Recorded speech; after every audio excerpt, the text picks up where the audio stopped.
বন্ধুসকল আপোনালোকে ইতিমধ্যে সকলোৱে নিশ্চয় গম পাইছে যে অসম পুলিচত 5494টা পোষ্ট ওলাইছে আৰু এই বিষয়ে মই ইতিমধ্যে ভিডিঅ' আপলোড কৰিছোঁ। যদি ভিডিঅ'টো চোৱা নাই তেন্তে পোষ্টৰ ডিটেইলছ জানিবলৈ নিশ্চয় ভিডিঅ'টো চাব। মই ভিডিঅ'ৰ ডিছক্ৰিপশ্যনৰ লিংকটো দিছোঁ, আপোনালোকে সেই লিংকটোৰ মাধ্যমেৰে ভিডিঅ'টো চাব পাৰিব। ফ্ৰেণ্ডছ, হয়তো বহুতো বন্ধুবৰ্গই নিশ্চয় ভাবি আছে যে এইবাৰ যেনেকৈ নহওক ভৰ্তি হ'ব লাগিবই, তাৰ বাবে হয়তো বহুতো কষ্ট কৰিছে।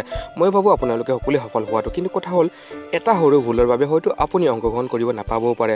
হয়তো অংশগ্ৰহণ কৰিব সুবিধা পোৱা হ'লে আপুনি সফলো হ'ব পাৰিলেহেঁতেন। হয় বন্ধুসকল, এটা সৰু ভুলৰ বাবে সকলো কল্পনা পানী হৈ যাব পাৰে, যেনে আপোনাৰ ফটো চাইজ বা ফটো তোলা ছিষ্টেম বা ছিগনেচাৰ চাইজ বা ফৰ্মেট ভুল হ'লে আপোনাৰ আবেদনখন ৰিজেক্ট হৈ যাব পাৰে। গতিকে আজি আমি কথা পাতিম এইবোৰ ডিটেইলছৰ বিষয়ে, লগতে কথা পাতিম কি ডকুমেণ্ট দিব লাগিব আৰু PST অৰ্থাৎ ফিজিকেল ষ্টেণ্ডাৰ্ড টেষ্টত কি হ'ব আৰু পেট অৰ্থাৎ ফিজিকেল ইফিচিয়েঞ্চি টেষ্টত পুৰুষ আৰু মহিলা প্ৰাৰ্থীসকলে কিমান সময়ৰ ভিতৰত কিমান দৌৰিব লাগিব বা কিমান লং জাম্প মাৰিব লাগিব, লগতে কথা পাতিম ৰিটেন টেষ্টৰ বিষয়ে। গতিকে ভিডিঅ'টো একেলগে চাই থাকিব। এডভাৰটাইজমেণ্টখনৰ 6 নম্বৰত উল্লেখ কৰিছে মেডিকেল ষ্টেণ্ডাৰ্ডৰ বিষয়ে। মেডিকেল টেষ্টত পৰীক্ষা কৰা হ'ব নখ নি অৰ্থাৎ আঁঠু যুঁজ খোৱা নেকি, বহল ভৰি পতা আৰু চকু কেৰা নেকি বা অন্ধ নেকি, এইবোৰৰ বিষয়ে পৰীক্ষা কৰাৰ লগতে ডায়েবেটিছ বা হাৰ্নিয়া বেমাৰত আক্ৰান্ত নেকি, এইবোৰৰ মেডিকেল টেষ্ট কৰা হ'ব। লগতে উল্লেখ কৰিছে চকুৰ ডিষ্টেঞ্চ ভিজন 6/6 হ'ব লাগিব। ইয়াৰ পিছতে আছে এ নম্বৰত পাছপোৰ্ট চাইজ ফটোগ্ৰাফ। 1 নম্বৰত উল্লেখ কৰিছে পাছপোৰ্ট ফটোখন প্ৰফেশ্যনেল ষ্টুডিঅ'ত তোলা হ'ব লাগিব। মোবাইল তথা নিজে কম্প'জ কৰি তোলা ফটো গ্ৰহণযোগ্য নহ'ব। 2 নম্বৰতে উল্লেখ কৰিছে ফটোখনৰ বেকগ্ৰাউণ্ড কালাৰটো বগা হ'ব লাগিব।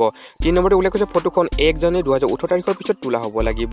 4 নম্বৰতে উল্লেখ কৰিছে ফটোখনত 50% মুখখন থাকিব লাগিব আৰু পোনপটীয়াকৈ কেমেৰালৈ চাই থকা হ'ব লাগিব। 5 নম্বৰতে উল্লেখ কৰিছে মুখখন চুলি বা কাপোৰেৰে ঢকা হ'ব নালাগিব, লগতে ছাঁ পৰিব নালাগিব আৰু দুটা চকু, নাক, বাহু তথা উঠখন স্পষ্টকৈ দেখা পাব লাগিব। 6 নম্বৰতে উল্লেখ কৰিছে আপুনি যদি নৰ্মেলি কালাৰযুক্ত চশমা পিন্ধে তেন্তে গ্ৰহণযোগ্য নহ'ব। 7 নম্বৰতে উল্লেখ কৰিছে চশমা ব্যৱহাৰ কৰিলে স্পষ্টকৈ দেখা পোৱা হ'ব লাগিব। 8 নম্বৰতে উল্লেখ কৰিছে ফটোখন JPEG ফৰ্মেটত হ'ব লাগিব আৰু 4.5 cm × 3.5 cm হ'ব লাগিব। 9 নম্বৰতে উল্লেখ কৰিছে ফটোখনৰ মেক্সিমাম পিক্সেল ৰেজলিউশ্যন হ'ব লাগিব 640 × 480 হ'ব লাগিব। 10 নম্বৰতে উল্লেখ কৰিছে ফটোখনৰ মিনিমাম পিক্সেল ৰিজলিউশ্যন 320 × 240 হ'ব লাগিব। 11 নম্বৰতে উল্লেখ কৰিছে মেক্সিমাম ফাইল চাইজ 450 KB অৰ্থাৎ 450 কিলোবাইট হ'ব লাগিব। 12 নম্বৰতে উল্লেখ কৰিছে ইয়াতে উল্লেখ কৰিছে যে ফটোখনত থকাৰ দৰে হেয়াৰ ষ্টাইল আৰু ফেচিয়েল ফেচাৰ্ছ এক্সামৰ সময়ত থাকিলে নিজৰ বেনিফিট হ'ব।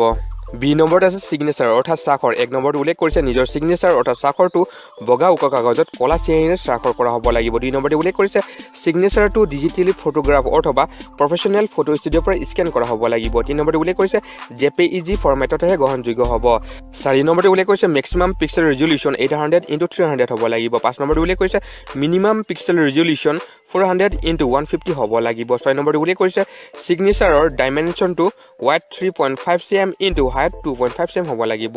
7 নম্বৰতে উল্লেখ কৰিছে মেক্সিমাম ফাইল চাইজ 100 KB হ'ব লাগিব।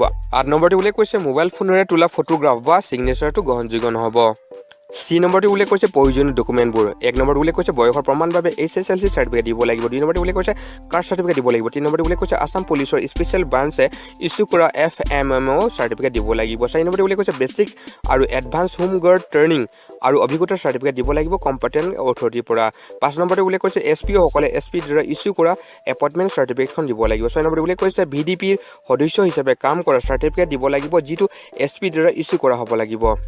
10 নম্বৰতে উল্লেখ কৰিছে চিলেকশ্যন প্ৰচিডিউৰ সম্পূৰ্ণ শুদ্ধ তথা অৰ্হতামত যোগ্য প্ৰাৰ্থীসকলৰ আবেদনসমূহ গ্ৰহণ হোৱাৰ পিছত PST আৰু পেটত অংশগ্ৰহণ কৰিব পাৰিব। যদি DLSCত মেডিকেল অফিচাৰে কিবা বিকৃতি বা বিকলাংগ পায় তেন্তে অন্য টেষ্টবোৰত অংশগ্ৰহণ কৰিব নোৱাৰিব।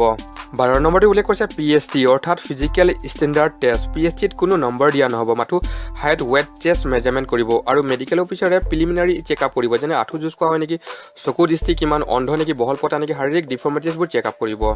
ফিজিকেল ষ্টেণ্ডাৰ্ড টেষ্টত উত্তীৰ্ণ হোৱাৰ পিছতে পেট অৰ্থাৎ ফিজিকেল ইফিচিয়েঞ্চি টেষ্টত অৱতীৰ্ণ হ'ব পাৰিব। 13 নম্বৰতে উল্লেখ কৰিছে পেট অৰ্থাৎ ফিজিকেল ইফিচিয়েঞ্চি টেষ্ট। 1 নম্বৰত উল্লেখ কৰিছে মেল কেণ্ডিডেট অৰ্থাৎ পুৰুষ প্ৰাৰ্থীসকলৰ বাবে। A নম্বৰত উল্লেখ কৰিছে ৰেচ অৰ্থাৎ দৌৰা 14 মিনিট অৰ্থাৎ 840 ছেকেণ্ডৰ ভিতৰত 3.2 কিলোমিটাৰ দৌৰিব পাৰিব লাগিব। B নম্বৰতে উল্লেখ কৰিছে অতি কমেও 335 cm লং জাম্প মাৰিব পাৰিব লাগিব।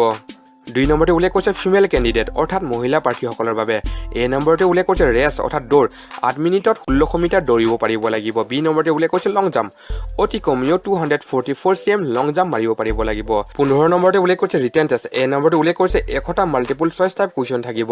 প্ৰতিটো প্ৰশ্নৰ হাফ মাৰ্ক হ'ব অৰ্থাৎ টোটেল 50 মাৰ্কছ হ'ব। প্ৰশ্ন হ'ব ক্লাছ 9 আৰু 10ৰ লেভেলৰ হ'ব আৰু কোনো নিগেটিভ মাৰ্ক নাথাকিব। B নম্বৰতে উল্লেখ কৰিছে ৰিটেন টেষ্ট প্ৰতিখন জিলাৰ হেডকোৱাৰ্টাৰত একে সময়তে অনুষ্ঠিত হ'ব।